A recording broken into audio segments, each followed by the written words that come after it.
जो आपने कहा सुरभि, बिल्कुल ये एक संचय रहेगा। और अभी जो 10 शर्तें जिस पे कहा गया है, मैं नहीं समझता इसमें कुछ बदलाव है। पहले भी यही शर्तें थी। UEM जयपुर एक आदर्श लक्ष्य है। भावी छात्रों के लिए अच्छी नौकरी, भविष्य के लिए तैयार कौशल के साथ अच्छी शिक्षा। आज से 15 दिन पहले भी ये सीज फायर हो सकता था और इस पे अभी नेगोशिएशंस होंगे। मैं समझता हूँ ये जो सीज फायर संघर्ष विराम है, ये बहुत फ्रेजाइल है, कमज़ोर है। इसमें अभी बहुत कुछ होना बाकी है। लेकिन एक चीज़ ज़रूर है कि बैटल फटीग दोनों तरफ से थी, अमेरिका में भी थी और ईरान की तरफ से भी थी। ईरान का काफी नुकसान हुआ था, अमेरिका का भी। जितना यूरेनियम को लेकर है, अमेरिका का रुख है पूरी तरह रोके, जबकि ईरान साफ तौर पर कह रहा है कि हम जारी रखेंगे। आप सही कह रही हैं कि एनरिचमेंट, यूरेनियम एनरिचमेंट अगर वो जारी रखेगा तो ये कहना कि वो परमाणु बम ना ही बनाएगा, ये बहुत ज़्यादा संदेह में रहेगा।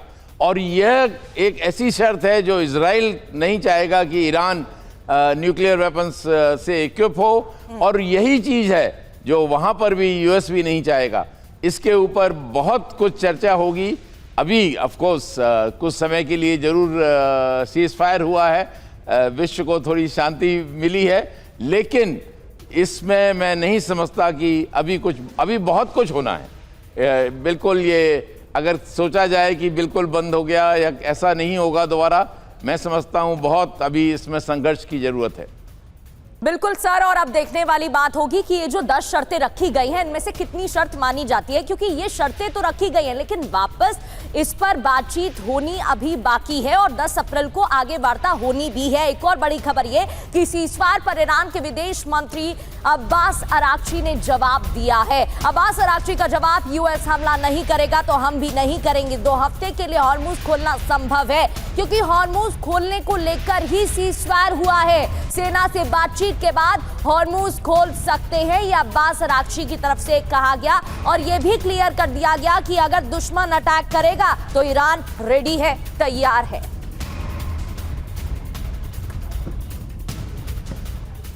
अब स्ट्रेट ऑफ हॉर्मुज, उसी को लेकर इस वक्त की एक और सबसे बड़ी खबर यह है कि हॉर्मुज पर ईरान और ओमान का कब्जा रहेगा। 2 हफ्ते तक ईरान और ओमान का कब्जा रहेगा। सीज फायर के दौरान ईरान ओमान के नियंत्रण को लेकर ही यह खबर है।